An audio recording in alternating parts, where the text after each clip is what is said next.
You know,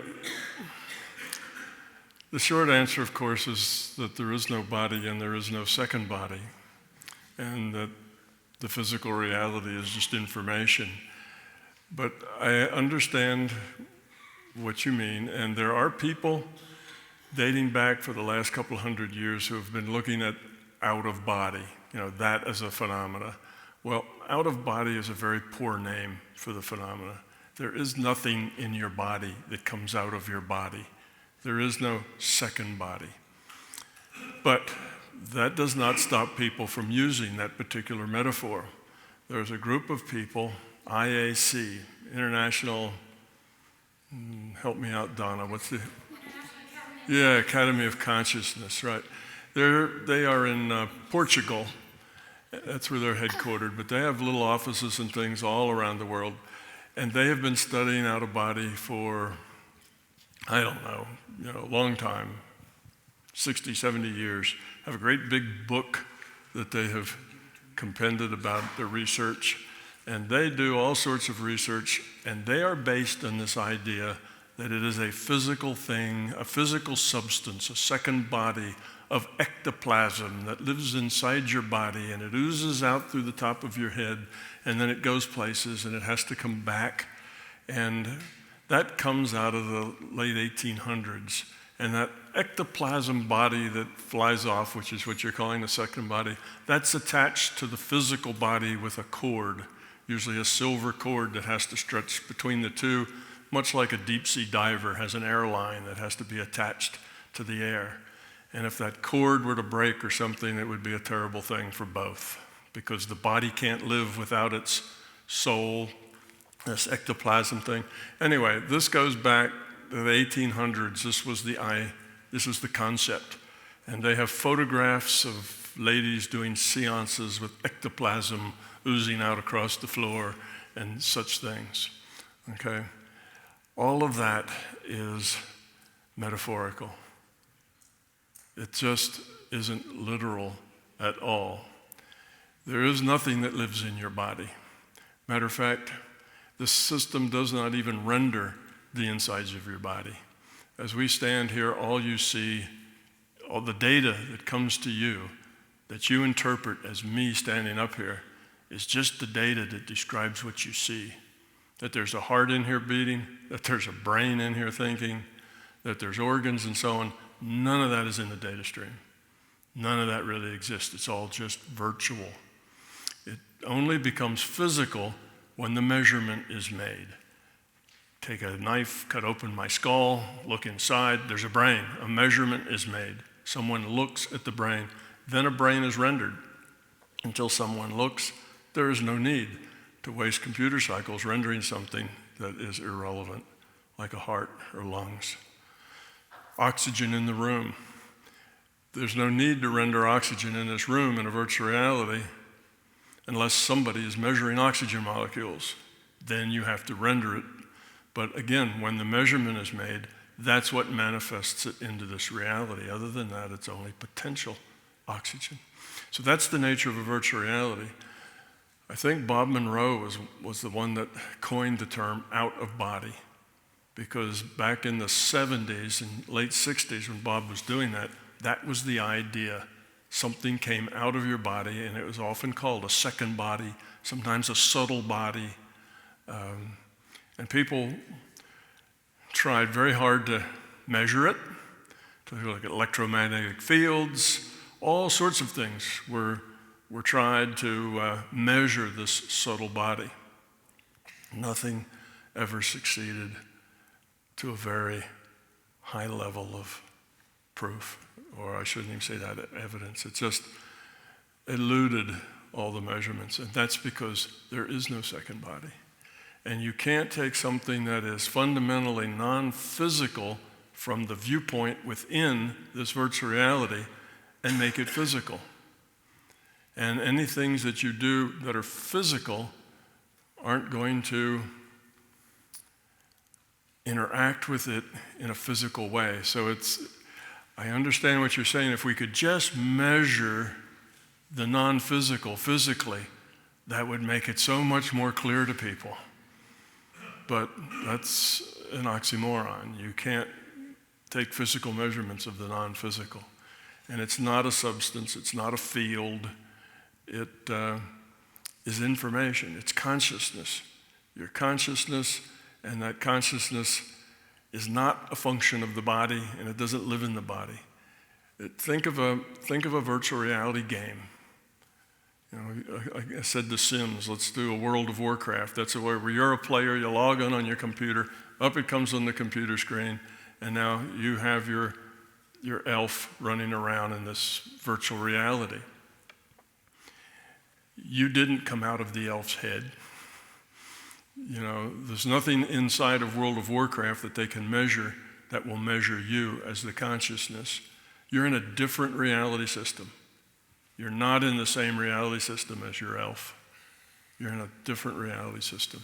And you don't physically interact with that reality system. Only your elf does. You're just consciousness, and all you do is make that elf's choices. Elf run, elf fight, elf dance, whatever you want your elf to do, your elf will do it. And you put those commands in, of course, with your fingers. And that's the way it is here. So there isn't a second body, and there's all the attempts to show that have come up empty-handed because it doesn't really work that way. But they're not bad metaphors. If you look at it metaphorically, it seems as though something that is a part of us is able to go somewhere else.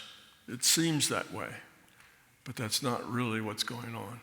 It's not that there's a part that's inside of us that goes. We bodies are just avatars, information, a simulation, if you will, a simulated body.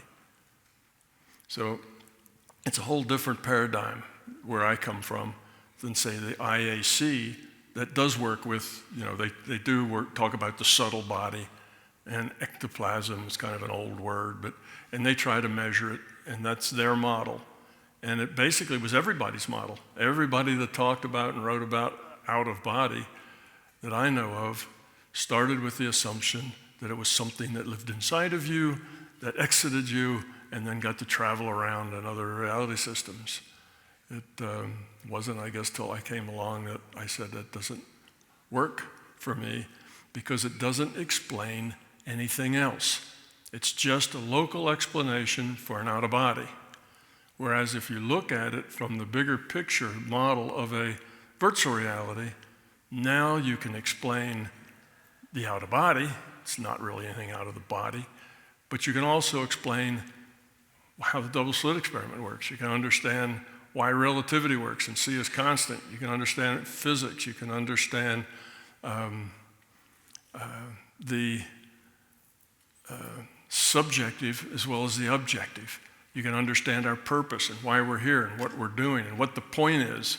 And what is this? Why does in the outer body you get certain things and can't get certain things? How does remote viewing work? How can you see other things? Now, there are things that are evidential. You can remote view things here. You can heal and somebody actually gets well. There's a lot of things that are evidential that are done, but none of it depends on a second body. But the virtual reality became my model of choice, and it's just a model. What I tell you, my big toe model is simply a model. Okay? A model is, well, a theory. A model is a theory. It's a model, and the only thing that makes a model good or bad is whether or not it answers questions. Does the model explain everything that we know, that we've measured, and does it explain new things? Can you tell why do things happen this way? How can you heal with your mind? How can these people see without their eyes? And if you can explain that in a rational way and everything else, then it's a good model. If your model can't explain everything else, then it's not such a good model. But it's not so much that models are right or wrong as it is that models explain a lot or they don't explain a lot. Well, the second body, subtle body, ectoplasm thing, that explains an out-of-body. It's a model for an out-of-body, but it doesn't do anything else. Well, you could do a little theology with it, I guess, if that's your soul, If your second body is a soul, then you might think there's maybe a religious thing that you could explain. But it doesn't explain physics, and it doesn't explain placebo effect, and it doesn't explain our experience. It doesn't explain the things that these people had talked about where they would parallel processing and so on. So I tried to make a model that would explain as much as possible. And this virtual reality model seems to explain most people's experience in their life. It explains why people are happy and why they're not so happy, why life is a struggle or where life is full of joy. So it's not just science or physics. It explains a lot of things. It not only explains things like seeing without your eyes, it explains, how do you go about changing your life, finding a better job, there's lots of things. So we have objective science, and this model is basically adds to that subjective science. And the objective science becomes a subset of the subjective science. There is no real objective reality. Reality is just subjective. And there's a brand new piece of research that just came out. I think it came from some research done in Italy, but there was a long list of people on the scientists that did this. It wasn't just one guy. It was a whole lot of people, and they may have come from all over. But just last week was published the first experiment that was successful at doing a thought experiment that Wigner thought up. He was one of the original kind of founding fathers of quantum mechanics. And he had this thought experiment that had to do with sharing information. And nobody had been able to actually do the experiment, physically implement it in scientific instruments until last week. They published a paper. And the result of that paper is that reality is subjective. There is no objective reality. So there is no objective body. That the reality is a function of the observer. So that's kind of neat. Brand new science. It just was released last week. I got about 15 emails telling me, Tom, have you seen this article? Yeah. And so that's the difference. The questions you're asking are coming from another different paradigm altogether. It's not my paradigm, and it's not one that's succeeded very well, although it's been worked for a long, long time. So we're not going to find physical measurements of the non-physical, and we're not going to find physical interactions with the consciousness. But we can find that consciousness can gather information about the physical, can affect the physical, can modify the probabilities of the future that happen here. There's lots of interaction between consciousness and the physical, but not in the sense that you're going to measure the non-physical or measure consciousness. It would be nice if that was the case, because yes, look, here's a second body, and you could sprinkle dust on it, and it would appear. When you sprinkle dust on it and shine a light at it, there it is. That would be nice, but it doesn't work that way. So that just will never be done, because that's not what's going on. What's going on is this is a simulation, and there's no second body. There's really no first body. It's just it's a set of data that we interpret as this physical reality. Okay, do we have another question? Tom, hello. I think I was first. Sorry? It's fine. Yes, I have a question about time. I'd like to understand the time concept of your model a little bit better, because I've been thinking of it sort of like a currency. 1 tick of our time is 10 to the 40th of the time of, for instance, NPMR. Or maybe 1 tick of our time is 2 ticks. Is about the same as 2 ticks of another NPMR's time. But this doesn't seem to work out when I get down to the details of it. Doesn't work out when? No, it doesn't quite seem to work out. For instance, if you're standing still, it one tick of our time would be 10 to the 40th NPMR time. But what about an observer in our reality is traveling, for instance, half the speed of light? He would experience half as many ticks as a observer who's standing still. Mm-hmm. But how many NPMR ticks would he then experience? Would he then experience 10 to the... wait a minute. I get your point. Yeah, I get your point. You don't have to do the math. Yeah, thank you. The effects of you're right. We have a clock here, and that there's so many. When we say second, that's local. That's a unit that's local, made up for this reality, right? We take how long it takes the Earth to go around the sun once, and we break that into pieces, and we get down to seconds. So that's an arbitrary measurement of time. But here, there's so many ticks of a clock at a rate, right? A certain frequency. In the non-physical, it's a lot faster time. Okay, now you bring up relativity theory. When you travel very fast, then time slows down for you. But that is the result of just this virtual reality. That's a virtual reality result. It doesn't affect anything outside this virtual reality. It is that way because this time dilation, length contraction, mass grows as you get faster. All those things are the result of the speed of light being a constant. If the speed of light's a constant, then you're going to get time dilation. It's a little algebra, basically, to go from speed of light's a constant to time dilation. And it doesn't affect anything outside of this virtual reality. So there's no effect in the clock cycles. It's only the way things appear to be and the way they work here. So that's local to our system.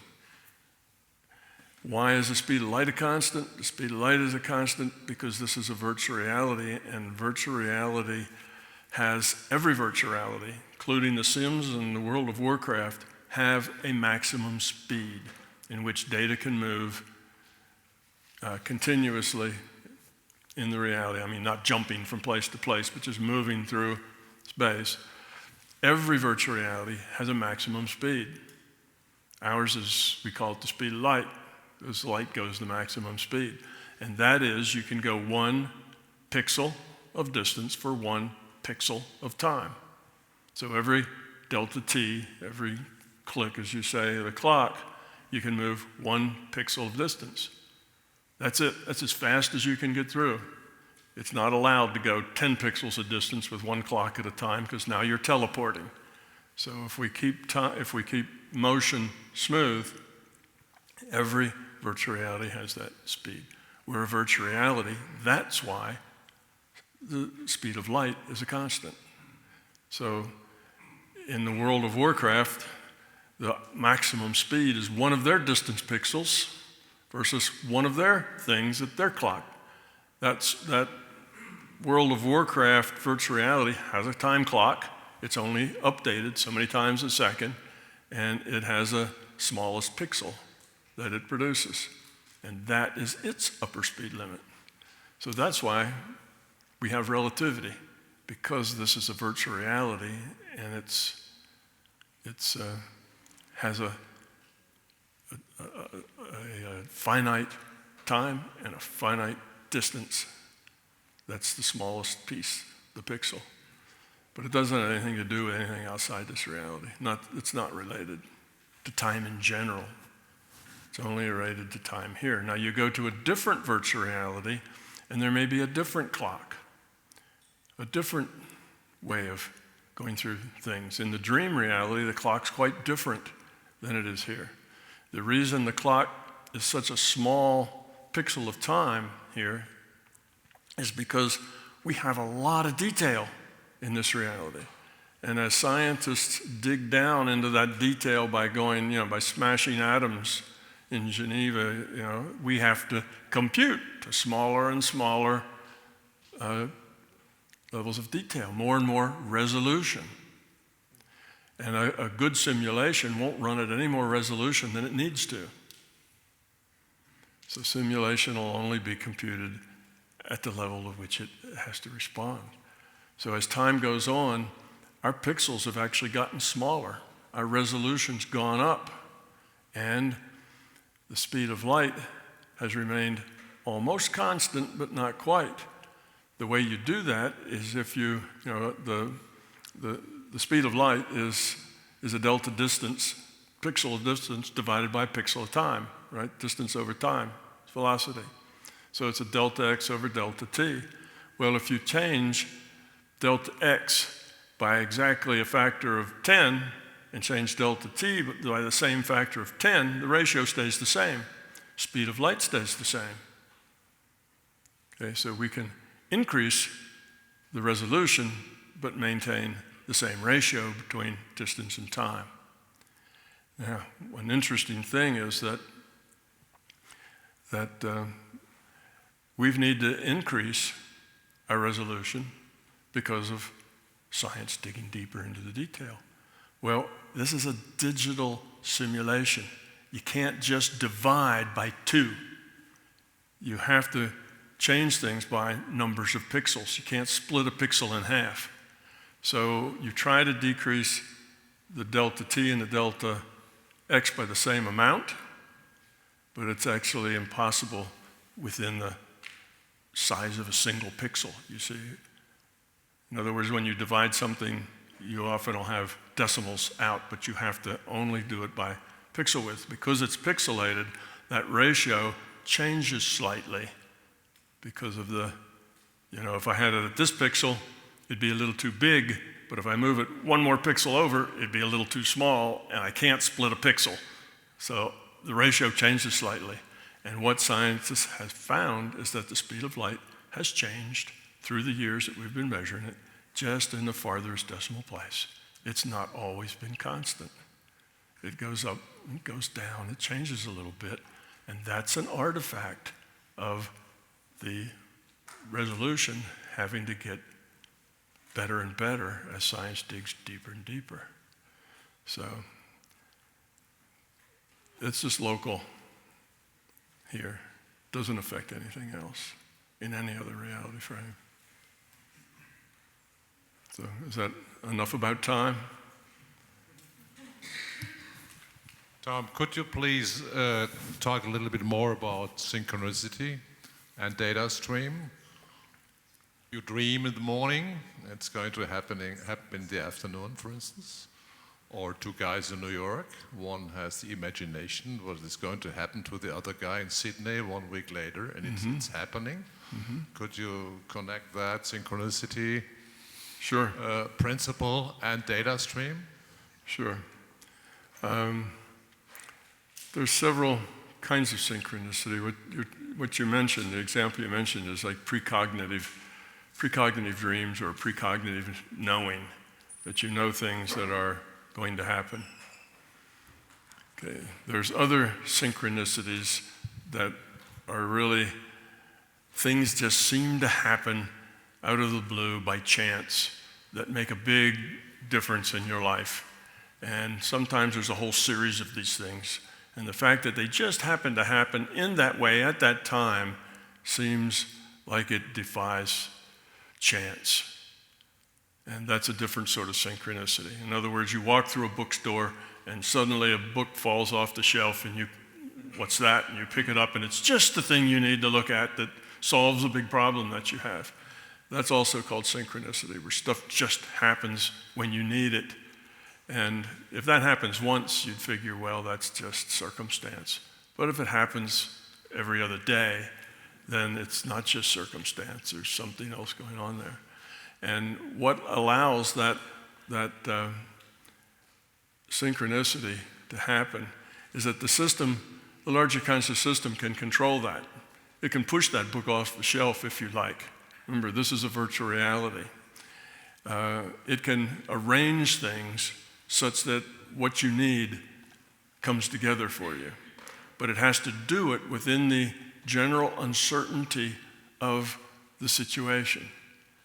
Okay, pushing a book off a shelf, well, who knows? Maybe that book was just teetering there a little bit, and the tiniest little vibration by a truck outside made it fall off.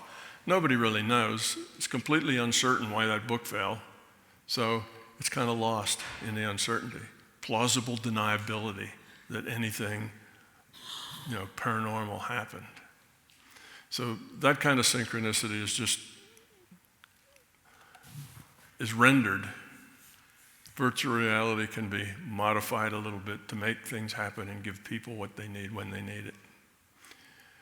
The precognitive dream uses what I call the future probable database. There is a database that is required as part of the mechanics of running the virtual reality. And it is a database of all the things that could happen and the probability that they will happen. It's a database. That database can be queried and explored with your consciousness. You can query that database.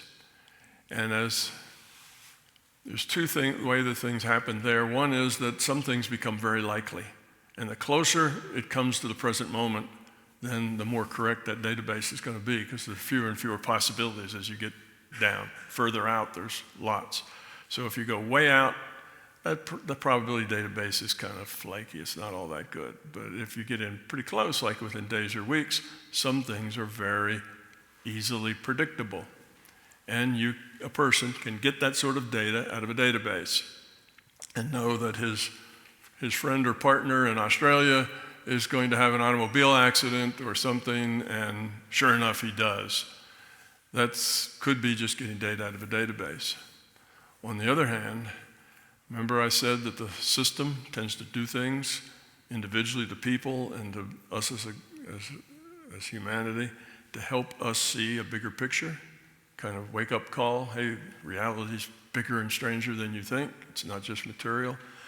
They may have sent in a data stream that data of that Australian person having that car accident because they knew it was very probable, or because they nudged. It's maybe a thing that, I don't know if it was a fatal accident or anything, it's terrible about it. Usually those kinds of things aren't done on purpose because it hurts people. But the system can nudge both parties, give you a little information, and later nudge something to happen someplace else to match it. That can happen. So it's a system effect. It's done because it can be done. And it's usually done as a wake-up, a evidence that reality is bigger than you think, just like these children come up here. And if there are people who are real skeptical, oh, that's crazy, you can't see without your eyes, well, it's kind of hard to explain, where they put tape over somebody's eyes, they put a mask over somebody's eyes, and they can still read numbers on a board. And then they stick a paper up in front, and they still can read numbers on a board. Then what do you conclude? It was all collusion. The whole thing, the people who wrote the numbers down were in collusion with the people who were here. You see, and you can always make up some kind of story, but when you experience a whole lot of these things, your story starts to fall apart, and you start to realize reality is really strange, and it does some very unusual things, and it's not physical. There's something else going on at a bigger picture, at a bigger level. And a lot of the synchronicity is just like that. Some of it's just to help people, give them what they need, and some of it is to help wake them up by giving them evidence, particularly if that person goes around and talks about their evidence. Hey, the funniest thing happened to me, I knew George was going to get in an accident 3 days later, and he did. Well, that not only opened your mind, but now it's maybe opened the person that you tell's mind as well. So this thing's kind of spread. So synchronicity is allowable because the system has the ability to do what it wants in those places where multiple answers meet the criteria of its rendering. Let me say that differently. When the system renders this reality, it's got two constraints. It's really one constraint, but it's easier to look at it in two pieces. One is the system needs to render things to be in consonance with the rule set. It doesn't like to render things that are outside the rule set unless that's what it wants to do to wake somebody up. But in general, just rendering reality has to be in consonance with the rule set. The second thing, it needs to be in consonance with history. You can't have breaks in history. Here we are, we're not going to walk out the door and there's going to be a lake, just past the steps. That would be out of sync with the history of this place and where it is. You can't have things that don't match up in history. History needs to be continuous from one thing to the next to the next. You can't suddenly jump to something. So those are its only two constraints. And often, there's dozens of things that meet both of those constraints. Things that could happen. Lots of things that could meet those two constraints. And when that's the case, it can pick whichever one of them suits its purposes best. And that enables it to produce odd things or just chance things that just seem to happen. You see, yeah, it is chance, but the system biases that chance to the way it wants it because nobody will ever be able to tell because all of it was possible. It's possible a book will fall off a shelf, and it's possible that that might be just exactly the information you were looking for.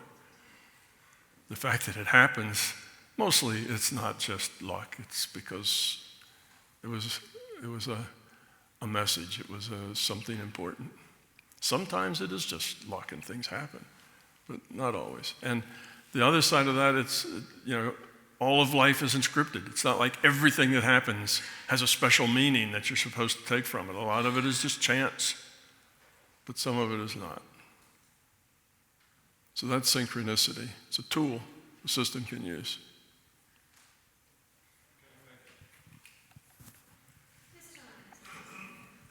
Yeah. Tom, can you help me organize my thinking for this question?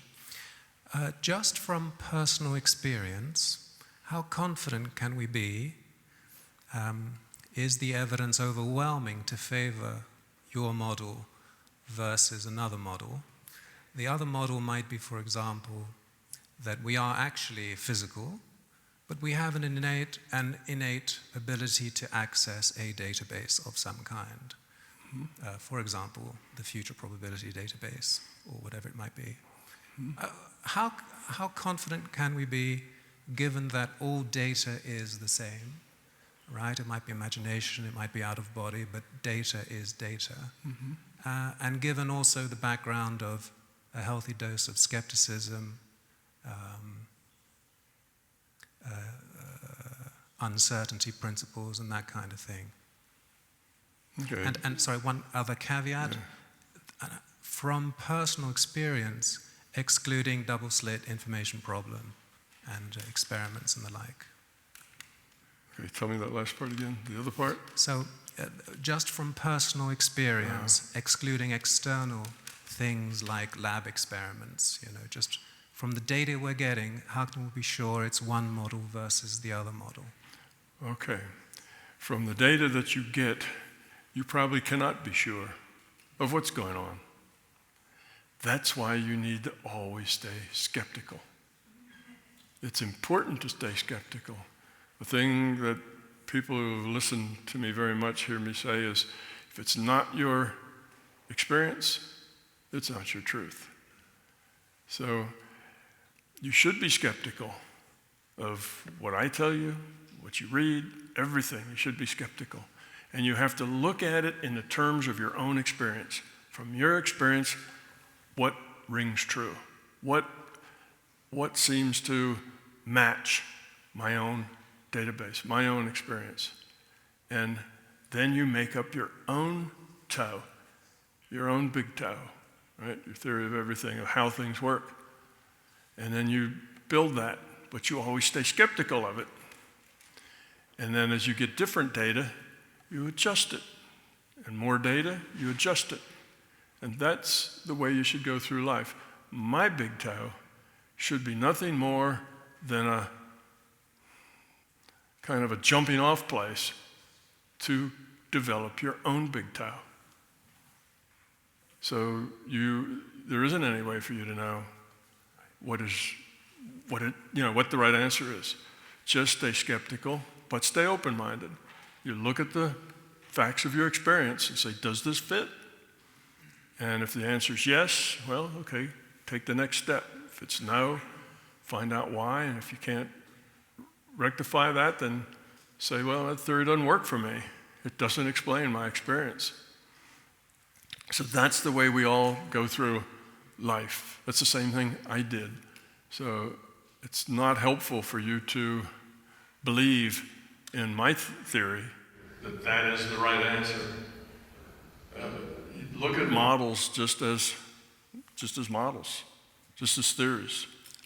Thank you. I understand that, the healthy skepticism, but I'm trying to imagine what data could I receive to overwhelmingly allow me to choose one model, the simulation model, versus this is just an innate ability of a living organism in a real physical reality, if you see what I mean. Well, let's see.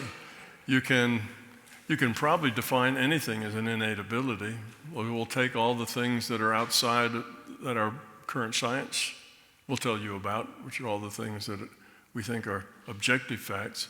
Things like remote viewing, things like using your mind to heal, things like communicating telepathically, interacting with other entities, whether they are here or not here anymore. So you can do that. All of those things are not that hard for you to do. And if you do those things to the point that you get information that couldn't have been gotten any other way, you know, you remote view a target and you draw a picture of that target. Well, you could say all of that's an innate ability. It's an innate ability to communicate telepathically. It's an innate ability to be able to heal with your mind. I don't see any real difference between that. If it's an innate ability, it is innate because we're consciousness. And all of those things are innate abilities of consciousness. Yes, and what I'm really trying to, and I'm sorry I'm going on a bit, what I'm really trying to get to the point is, how do we then know it's simulation rather than we are actually physical entities which are alive? You see, those two very different approaches, accessing a database of some kind. Okay. Well, if it's about information and if reality seems to turn on information, then, which is really as far as science goes with it, science sees double slit and says our reality is subjective. It depends on the measurement, depends on information. Until the measurement's made, until we get that information, there really is no reality. It's just a meta-reality, potential reality. So when your reality is made out of information,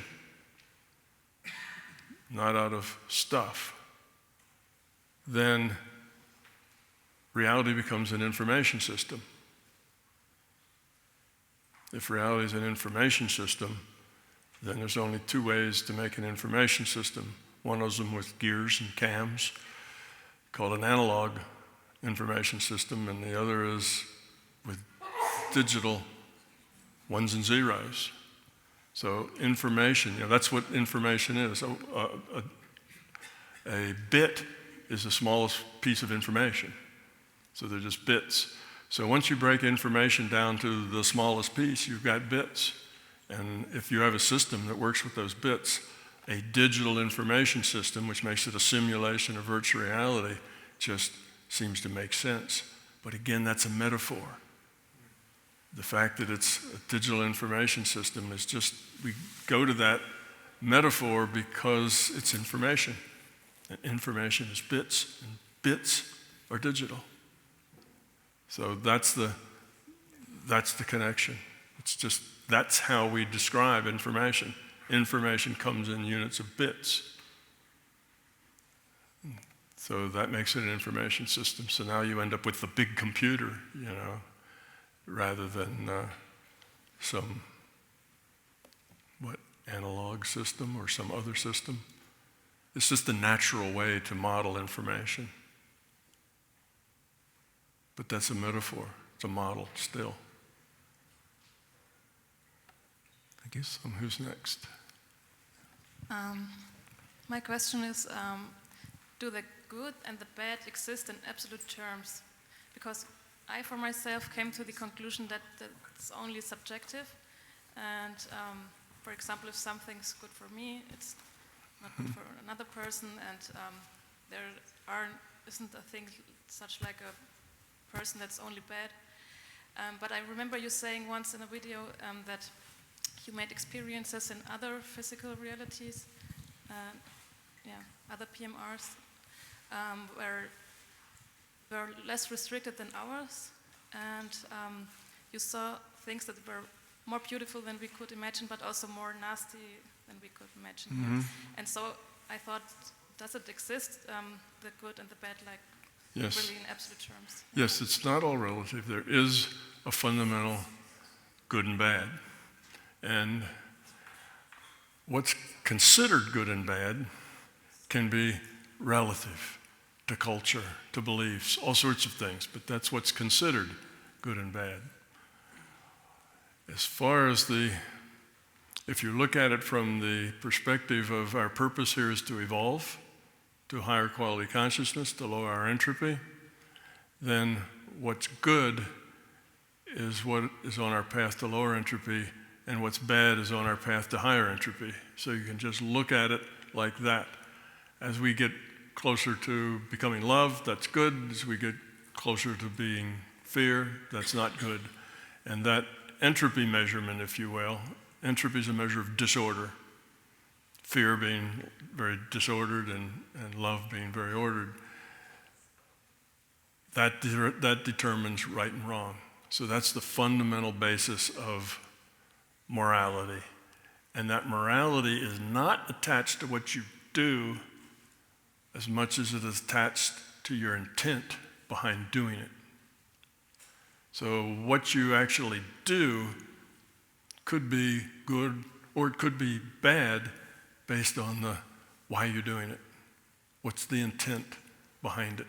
So morality really goes with the intent, not with the action. So that's fundamentally what's right and wrong. But then again, culturally and what people think of as right and wrong, that's very relative. That's customary, it's customs in various places. Can vary widely. But that's different. Those are just social customs and belief systems. But there is something fundamental, which was a surprise to me as well. Because you kind of think that it's just sort of relative, but it really isn't. There is something fundamental, and it's a measure of whether entropy is increasing or decreasing, and not just for you, but for the system.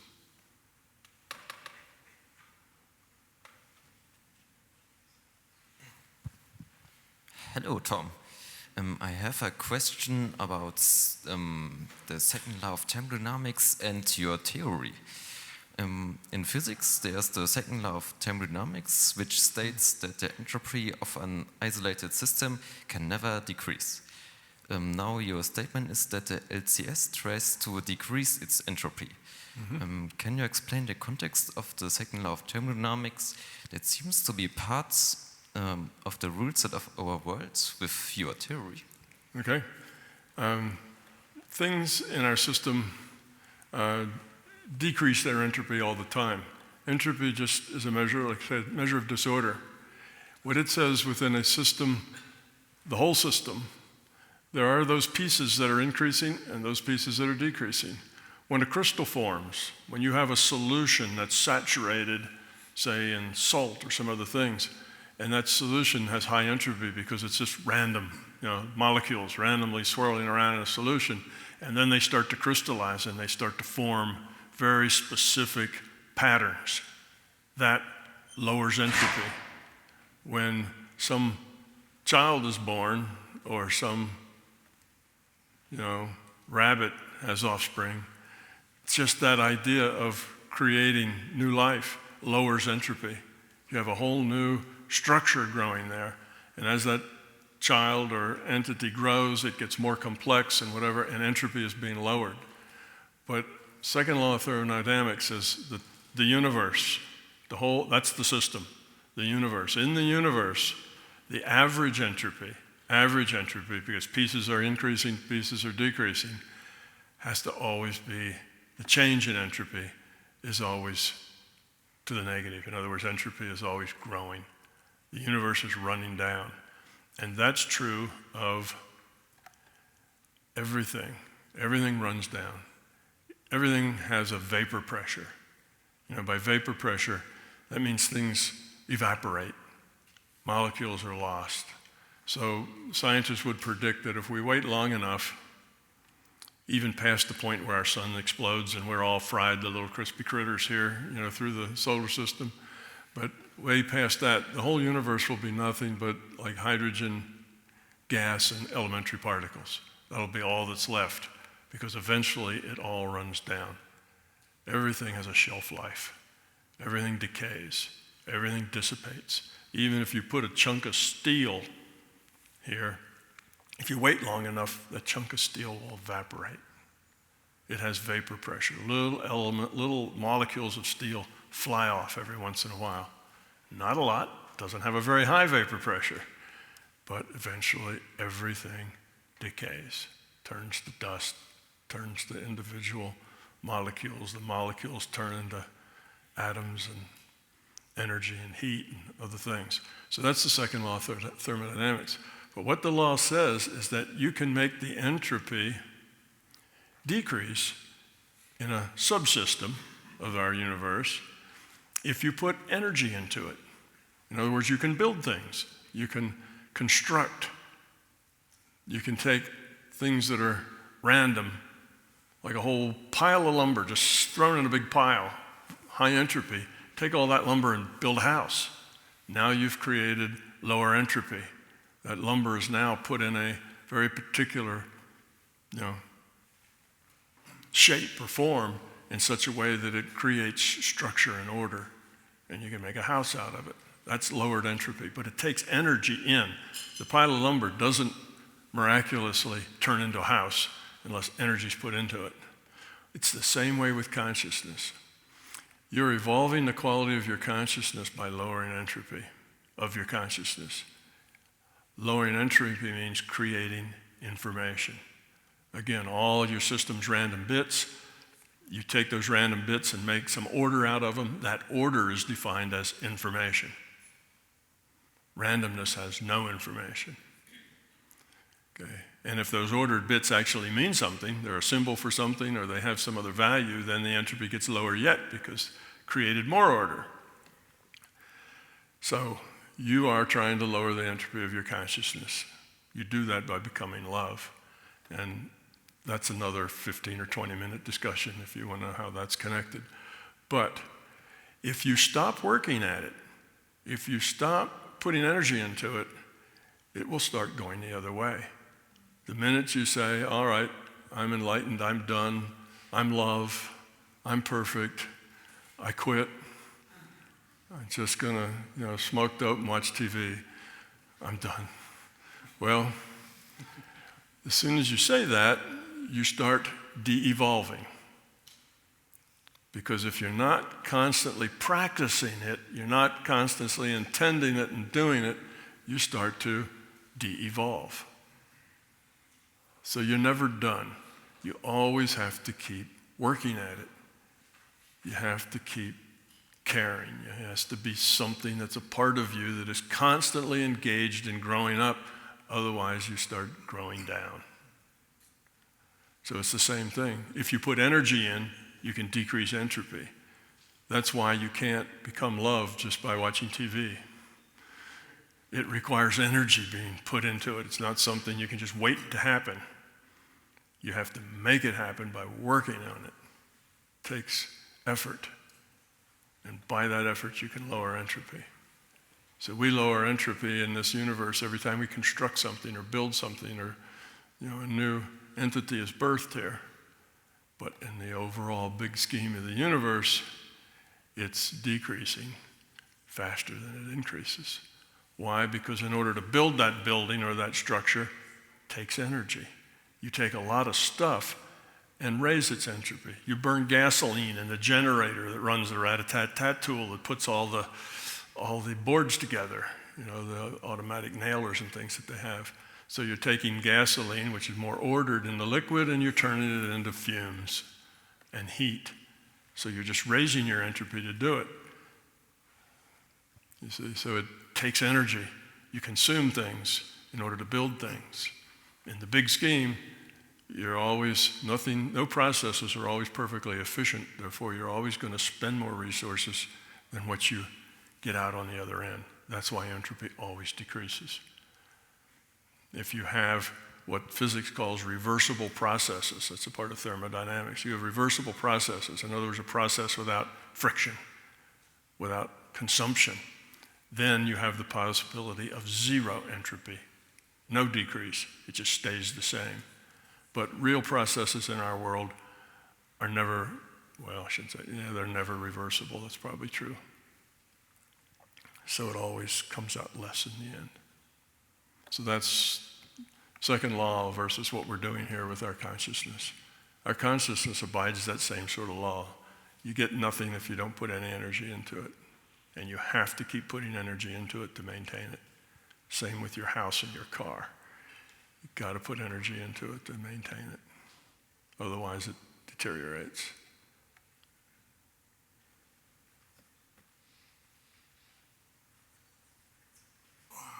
That was so big, I'm still like, wow. Hi, my name is Gulben. I am a former police officer, and now I'm a yoga teacher, like bang, bang. And now you're what? Yoga teacher, yoga chick on the mat. Yeah, Okay. quite a transition. Yeah, it was. But on the way, I just really had to open myself, my feelings, and now they are like there. And there's also all this fear, and I know and I feel that it's true about lowering the entropy in one's life, like everyday decision. So I have these guys coming on the mat to my classes, and I am aware of the feelings in the room of myself and the ones of the participants on the yoga mat. My question is, and I have a lot of fellow yoga teachers who have a similar question, how is it about like being a teacher but not fully developed yet? I'm not perfect, God, I'm not. I really have to learn a lot of things, especially concerning my fears. Your yoga is a very touchy thing. You really feel yourself and the person who's in front of you. So my fear is can I contaminate someone with my bullshit that's not grown yet? That's one question. And the other one is popping up the heart, like to become love, is sometimes a scary thing, because as an officer, as someone who has no feelings, you're safe, everyone likes you, or they just somehow respect you because you don't open anything. But as a yoga teacher, you open like everything, you know, even your butt and everything, your heart, your body, everything. And then I feel more vulnerable in this position, in this role. And then I really feel the need to shelter myself from my former self, like people who just think and judge. And okay, I try to become love, but I really bump into people who make me again become the police officer. In myself, it's not only about me. It's not because I have I've been through this. It's the similar with many yoga teachers who try to open themselves up for a higher truth and relax into a big, fluent life, into the cosmic orchestra. I don't know, but we all have similar problems to hold on to the trust. Because it feels you are more vulnerable when you open up. Yeah, you are more vulnerable when you open up. Everything that's worthwhile generally has risk involved in it. Most of the things that have no risk also have really not a very big upside. You know, they're not all that helpful. So risk is a part of life. You can't be perfect. Everyone has to continually evolve. Evolution is never done. Evolution's open. So nobody's perfect. Nobody's done. Everybody's working on it. it's not that you are going to contaminate people with your lack of growth.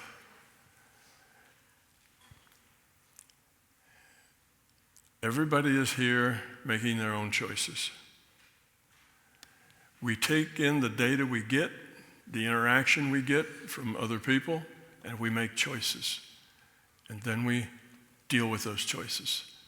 And we evolve if we deal well with them. If we deal with those choices with love, we tend to evolve. We deal with those choices with fear and with self-centeredness and so on, then we de-evolve.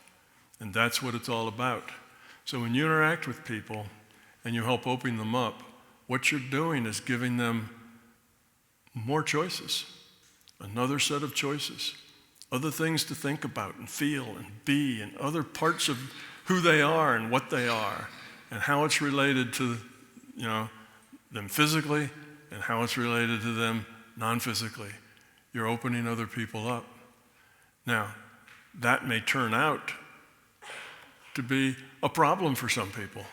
They may open up and get terrified by what they find when they open up and say, oh my God, I didn't know it was all that stuff out there to deal with. And then they may clam up and go become a recluse and not come to yoga class anymore and sit in their basement and, watch sitcoms or something because they've been so frightened about the big scary world. But that's their choice. You don't control their choice.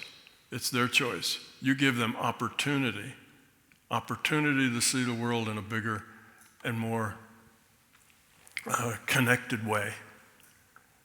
You're not responsible for the choices they make. As long as your intent is to help. Your intent is to be part of their solution, not part of their problem. As long as that intent is there, you're doing fine. If somebody, by running into you, they end up, worse off, it's their own choice. You gave them opportunity, and they did what they did with it. That's just life. It's the way it is. It's not, you can't say, I'm going to stop giving anybody opportunity because it might hurt someone. You see, that's not rational. It all depends on your intent. Now, if you're a good teacher, you're a caring teacher. These students are people you care about and people you want to help. See, that makes a good teacher. That's a good intent, and anything you do will, in the big picture, be helpful because you have a good intent. If you're a teacher that says, well, this yoga thing, it's the only thing I know how to do, so I'm going to make some money at it because I need to pay the bills, but I really don't give a damn about those people. Okay, people, sit down on the mat, breathe, do this, do that. All right, break time, and you don't really care about the people. People are like that. I'm sure there's some instructors that are just there because that's how they earn money, and they don't really care that much about those people. Sometimes instructors even resent those people because they don't want to come to work, and they kind of resent the people they have to work with.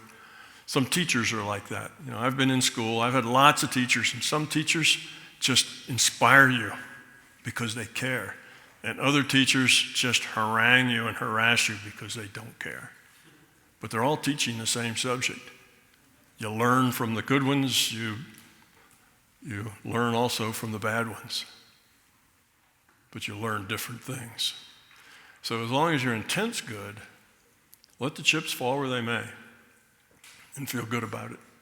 As long as you have a good intent, you're doing the right thing and you're evolving your quality because of it. And yes, you may question yourself. You may have insecurities about what am I doing? Am I really helping? And then maybe you say you run into some friends and you jump back into the officer mentality for a little while, and then you come back and then you don't feel too steady or solid. You feel like you're this way and that way, and who am I anyway? All that stuff is just part of growing up. And just let that be. Deal with the things that happen as they happen. Make your best choices as you can, and let the chips fall where they may. That's your optimal route. You're not responsible for other people's choices. Yeah, you can't not help anyone because you might hurt someone. You're not actually hurting them. they're hurting themselves through their own choice. You're just giving them opportunity. You also can't help anyone just because you want to help them. If they don't want to help themselves, whatever you tell them just isn't going to do much good. You'll tell them and tell them and tell them, and they walk out at the end of the course and they haven't grown up or really learned anything at all. That happens too, I'm sure.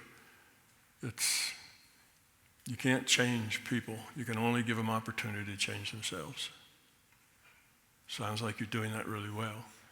So I'd say keep on doing it. Don't let your fears get hold of you. Do the best you can, minute by minute, day by day, and everything else will be fine. You don't have to be perfect. You just have to want to grow and be helpful. Good news, thank you. Hello, Tom. Where Here. are you? Okay. I would like to ask you the choice of the consciousness to find an avatar. Can you choose any avatar it likes? Are there certain, how could I say, if you are a more evolved person, could you have more choices of the avatars? And then secondly, the avatar itself, does it have an ego, or its genetic makeup, does it put certain limitations that struggle with the consciousness? Okay. The first one, how do you end up choosing an avatar? Typically, that process is done for you because you just don't have enough information to choose very wisely. Out of the, what do we have, 7.5 billion of us? I don't know how many babies are born every minute or hour, probably a whole lot of them. So how would you know what would be a good place to go? For the most part, people don't, so they let the system make the choice. But they always have the final choice. And they can give the system kind of their requirements, if they will, or what they want, or why they want it. And they can get suggestions from the system of what might be helpful for them. So they talk with the system and get an idea. Well, let me back up a little bit. If you're in the beginning end, the very beginning end of this evolution thing and incarnations, it's a hop in, hop out. You don't really make much choice. You just need experience. You don't need a special kind of experience. You just need experience of all kinds. So for the first 100 or 2 of your incarnations, it's a hop out, hop in, hop out thing, like those buses, right? Hop on, hop off. You come out, you need another experience, you go do it. You need another experience, you just do it. You're sometimes male, sometimes female, sometimes rich, poor, black, white, green, whatever. You want experience in all of the things that you can get experience in. As you've been around a while, you realize certain areas that you're not very grown in, certain problems you have, issues that seem to trip you up. And then you might want to say, I need an incarnation that helps me work on this issue.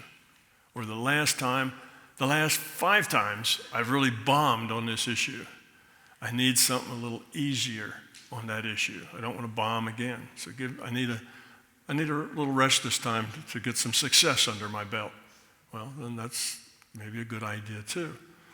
So there are things, and then as you get more and more experience, you get specific things you want to do. I want to have an incarnation, and I want to have it with these other 4 entities. Or I want to work on very specific things in a specific way. Because now you've been around so many times that you're starting to understand the game better, and you have more reason to make choices. But once you decide what it is you want to do, the system will find something that tries to meet your requirements. And I say tries because, stuff happens. There's a lot of randomness in this system. So you get a thing that looks like it'll suit you. It may really suit you better than anybody thought, or it may not suit you at all because stuff changes. You're affected by everybody else that interacts with you and interacts with the people you interact with and interacts with the people that the people you know interact with and so on. All of that ends up affecting you too, and there's no way to compute that very accurately. So the extreme end of this, you come here with a mission. Now you've been around lots and lots and lots of times, and you know exactly what you're doing, and you're probably more in a teacher role than you are in the student role, and you have certain things that you're supposed to do. In certain ways you're supposed to do them, and now you've got a lot of scripting going on, which is just the opposite of the jump in, jump out. No scripts whatsoever. Okay, so basically you let your needs be known, the system tries to match them, and then whatever happens, happens after that.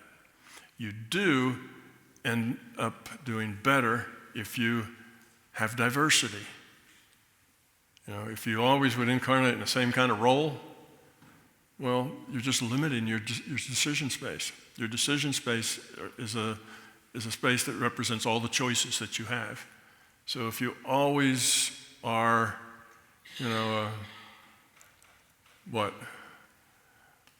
certain race, a certain sex, certain place with certain customs, certain culture, and you just keep doing that, well, you're walling yourself off from a whole lot of other diversity, which means you will kind of grow in a very stilted manner. So you don't want to do that, and the system knows that. They can tell that you could use some variety this way and that way to help you understand bigger pictures. So all that gets worked into the process. When the system comes back, we think we have something for you, and here it is that okay? You always can say no. You're never forced. Your free will is never abrogated in any way. You always have the choice. So then you go. Okay, so that's how the selection's made. Mostly made for you, because the system has the big view of what's going on and what's available, and actually the system has probably a better idea of what you need than you do. And is the ego part of the avatar or the conscience? The ego is part of the consciousness, not the avatar. The avatar is just a representation of the tool set. And does the rule set. Yeah, go ahead. Does the avatar have any effect on the conscious, or does the conscious purely just control the avatar? End of story. There is an interaction between, in the sense, I think I said earlier, is that the avatar sets constraints on the consciousness. Those constraints can be loosened or can be tightened. So the avatar, let's say the avatar is autistic, or mentally retarded, or a genius, or has particularly long muscular legs and can jump and run really, really well. You know, that gives it different constraints. Or born with little stubby fingers, not likely to be a good piano player, or, you know, whatever. So the avatar sets constraints on what the consciousness can do with that avatar. So you may have, you know, an autistic avatar, and that sets constraints. But it takes away some choices and adds different choices. It just gives a different set of choices. Diversity is a good thing. So there are connections between what the avatar can, you know, what the avatar and its physical makeup, with its biology. So your avatar just has dysfunctional brain chemistry. It produces too few neurons, it doesn't have enough serotonin or neurotransmitters. So you have a problem. Maybe you have a tendency toward depression or something. Well, if you were just born with that biochemistry, then your consciousness needs to deal with that. Your consciousness can deal with that by using its intent to modify the brain chemistry. That would be a choice. So yeah, there's a connection, but the connection is one of setting or lowering constraints. Okay, thank you. Yes. Hi, Tom. It's always a pleasure to be here and to listen to you hours of hours. It's always enriching, every sentence. Thank you so much. You said that the system delivers. And just 2 questions before.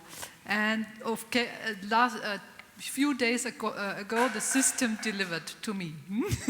And I want to tell a short story. I was sitting at my work desk in my living room, just like this desk here where Pamela is sitting. It had a red tablecloth, and there was only the computer there and nothing else. It was pretty empty, the space where I'm working. And I had prepared some papers, and they printed them out, and then I wanted to put them together with a paper clip. So I had the paper in my right and the paper clip in my left hand, and then I wanted to put the paper clip on the paper, but the paper clip fell out of my fingers, slipped down the paper, and it was a louder sound than it would have been. Especially it was a sound if you send an email and the email program makes, you know, this. So this was the sound, the paperclip slipped down the paper with this sound. And then the paperclip was gone. It vanished. And I stood before my table, you know, red desktop, silver paperclip, you can't miss anything. Huh? But, you know, my table, it wasn't there. You know, I looked down the bottom, in my clothes, you know, into the ärmel, you know, I looked everywhere. But the paperclip was gone. And I promise I just didn't think anything, I didn't have any intention, I just was relaxed. I wanted to pull down the papers, to stick the papers together, and nothing else, just by chance. And after about, let's say, 10 minutes, where I was wondering what happened, I said, okay, just take it as it is. And next day, I went through my living room, and about 5 meters left to my desk, on the floor, on the carpet, there was this paperclip. What do you think does that mean? If you said the LCS delivers, I'm really perplexed. So how far away was it from where you dropped it? 5-6 meters. 5 or 6 meters. So the scene was here, and the paperclip was about where Oliver sits. Mm-hmm. And it was the next day. I don't know, you know, that's the thing. The system works within the uncertainty of the situation. Did that paper clip just hit and take a giant bounce, you know, 20 feet away, you know, 5 meters away, 6 meters away? Or was the system just playing a little game with you? I thought you were going to say you came down the next day and there was your paper on the desk with the paper clip on it. That's what I was waiting to hear, because I hear stories like that all the time. But you don't know whether it just took a really strange bounce. Of course, if you had a rug or something, carpet down there, then that would say that it didn't bounce. Who knows why that happened? Pamela had a thing with an earring once, and she had this pair of earrings. She liked them very much, and she lost one, and it would just disappear. And she wouldn't know where she lost it. It just disappeared. And then a week later, she'd be getting out of her car in the parking lot of the place where she works, which has like hundreds and hundreds of cars in it. You never get to park in the same spot because it's just wherever it's available.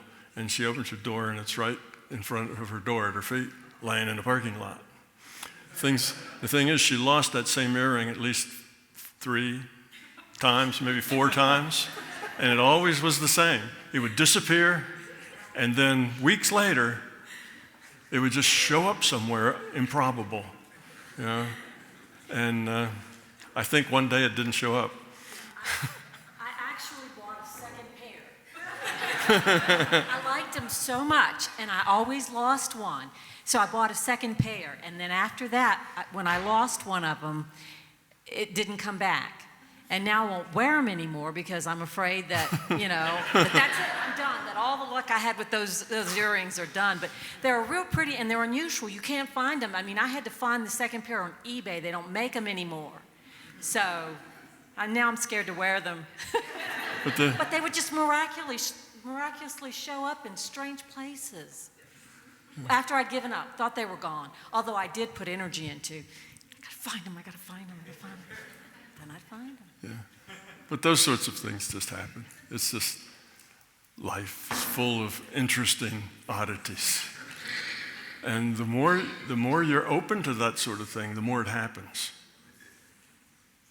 And eventually your life is so strange all the time that there are no more surprises.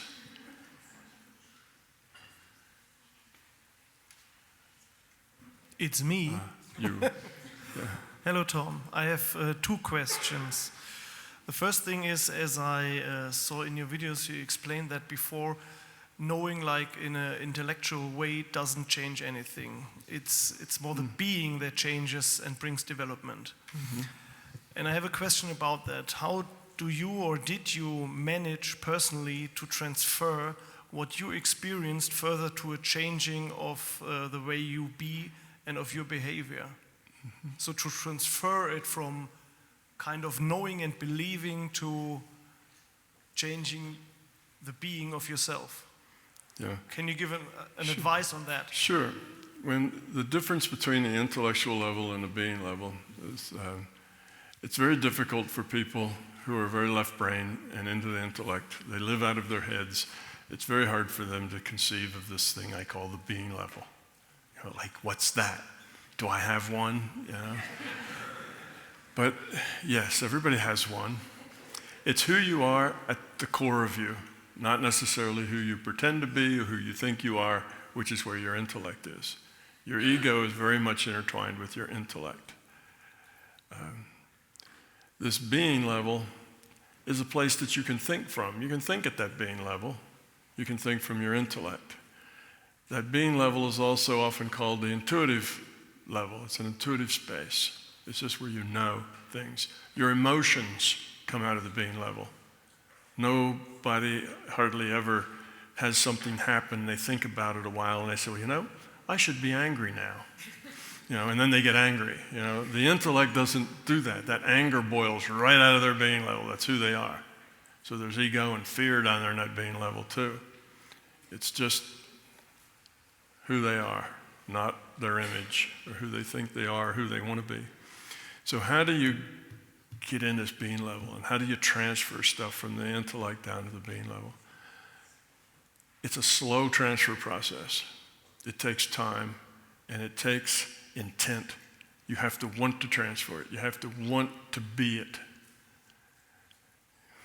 For instance, there's a big difference between acting kind and being kind.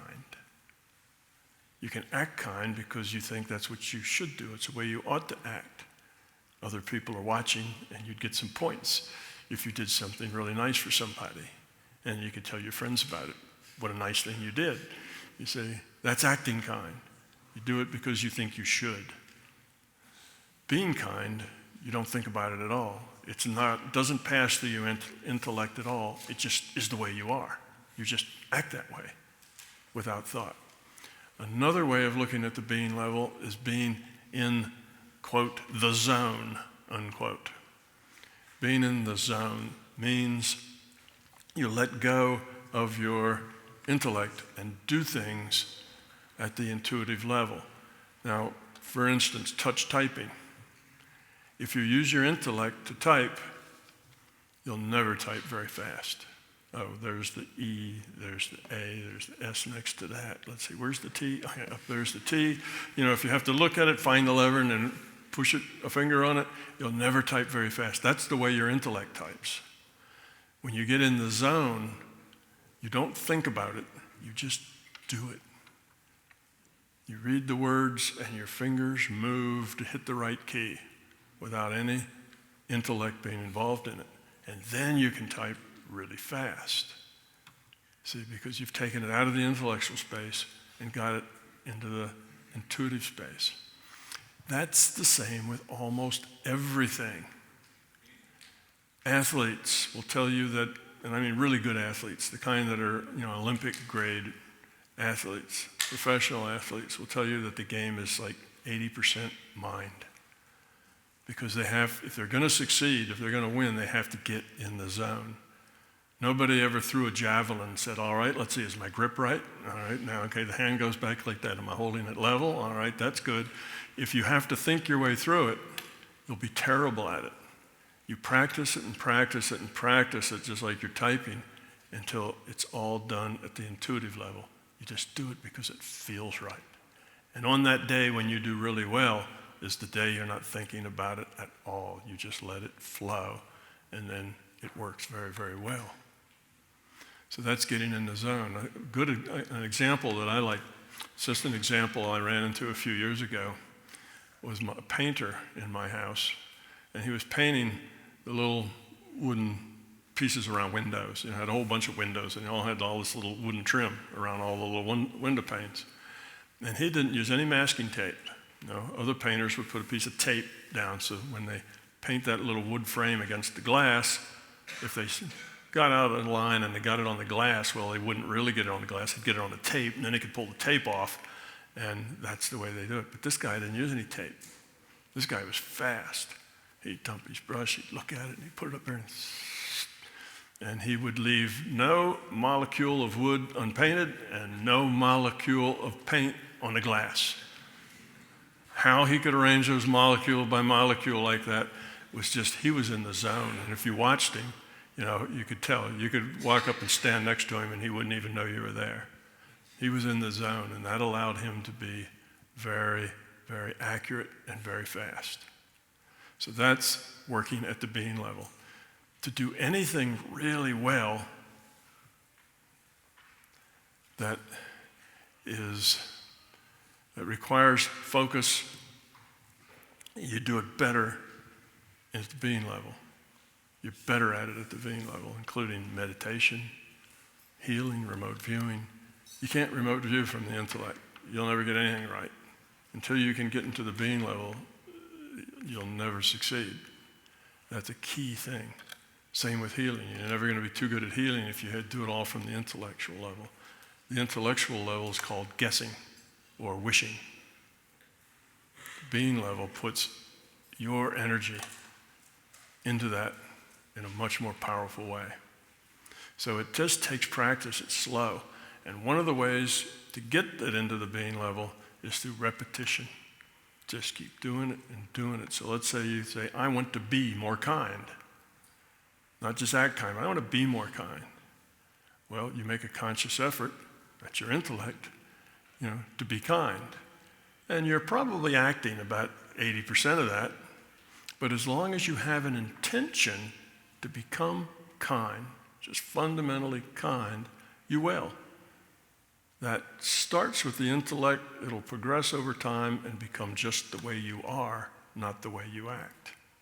So repetition, having a strong intent are the two most important things. You just keep working at it because you want to change who you are. If what you want to do is just act better or impress someone or whatever, then it never turns into your being level. But your being level is much more powerful than your intellect. That's the key thing in doing anything paranormal, is it all has to be done out of the being level. It can't be done out of your intellect. But you can think at the being level. And an odd thing is, and I make this intellect being level is a little confusing because you can think at the being level. And when you get rid of your fear completely, you won't have an intellectual level and a being level. You won't have a subconscious. You will be fully aware of everything you do and what you are, all of those things that are parts of you.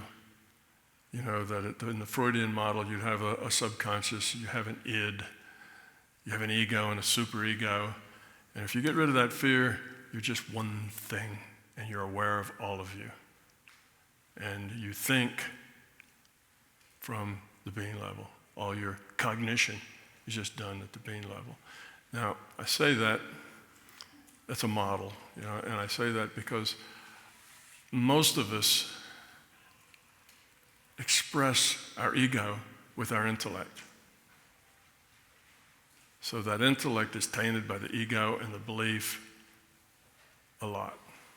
So you can't really trust that intellect too far to give you the right answer. You trust your intuition a lot more if it's a complex issue. If it's a trivial issue, like, what is square root of 237? Well, then I trust your intellect. You need to solve that puzzle. But if it's, how am I going to work with my teenage child to help them through this, this conflict? Your intellect isn't going to help you at all. It's just going to confuse you. Your intuition is a much more accurate tool to use at that point. So we want to be able to live at that being level. When we get rid of the fear, the ego, and the beliefs go with it, and now you're a whole person. So that's a little bit about the being level, but everything works better, basically, if it's a complex function and thing you have to do. The body works better at the being level. Fear tends to make you clumsy, makes you hesitant. Put a board that's that wide, a 2x6, 100 feet in the air, and half the people can't walk across it. They'll fall off before they get there, particularly if there's a lot of pointy rocks below, because the fear makes you clumsy. If you take that same board and lay it right here on top of this floor, almost everybody can walk across it and not fall off. I mean, after all, it's that wide. That's not hard to walk on. But it is at 100 feet in the air over pointy rocks. It's very hard to walk on. Same with if you're sports, throwing that javelin, any fear, I may not do a good job. I hope this works, I hope this isn't as bad as I did the last one, and so on. If there's fear, it's not going to be very good. Fear makes you uptight and it no longer flows. So that's what, when a person back here asks a question about living in the moment and just being, kind of going with the flow of life, that's really living out of your being level. You just are who you are. And you're pleased with who you are. And what you're not pleased with, you change. Does that help? Thank you, yes. My second question is, what you said is about things that happens in the virtual reality which by the rules normally shouldn't happen, are always a hint or something like you have to grow or you can learn something out of it. But that example always sounded passively to me. So my question is, can you tell us something about changing the virtual reality by strongly believing in you are able to change things? Yes. Or to change the rules? Yes, it's something like you can't do it. If everybody is told you can't do it, and there's somebody showing up and doesn't know it's not possible, all of a sudden he does it. Mm-hmm. So things like that. Yeah, absolutely. Intent modifies future probability, so that's one way you can change your reality. We are limited by our beliefs. In my book, I call them belief traps. If you believe that something can't be done, then it's very likely that you can't do it. That's what makes it so hard for Evelyn to teach adults, because adults believe that they can't see if they don't look with their eyes. Adults believe that's impossible. It takes them weeks to learn how to do this if they learn at all. Some just can't learn. You take a 5-year-old and they can learn very easily because they haven't got to the point that they really know whether that's impossible or not. It's just another thing to try. They're open-minded about it.